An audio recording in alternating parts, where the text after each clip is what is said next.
अस्सलाम वालेकुम। आज आपको बताऊंगा मेडिसन जो है दिल के लिए, दिल की तमाम बीमारियों के लिए टॉनिक का काम करती है। दिल का कोई भी मसला हो और जो भी मेडिसन दें उसके साथ ये मेडिसन लाजमी दें।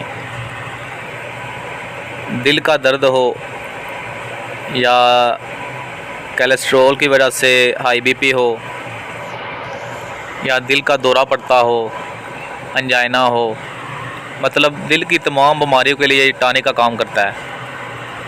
इसमें जो मेडिसन है एक तो है क्रिटिकस, और ये आप चेक कर सकते हैं। मेडिसन क्रिटिकस लेनी है क्यू में, होम्योपैथी मिल जाती है, अगर हर्बल मिले तो फिर भी ले सकते हैं। और दूसरी मेडिसन जो है वो है अर्जुन या अर्जुना, ये भी होम्योपैथी मिल जाए तो वो ले लें, हर्बल मिल जाए तो वो ले लें। इन दोनों को अगर हर्बल मिले तो सूफ बना लें या इसका जोशांदा बना लें, कहवा बना लें, तो आप इसको सुबह दोपहर शाम यूज़ कर सकते हैं। अगर होम्योपैथी में मिले तो इसके 10-10 ड्रॉप दोनों के लेने हैं, सुबह दोपहर शाम 3 टाइम ये लेनी है। बहुत ही शानदार रिज़ल्ट है इसका। Thanks for watching.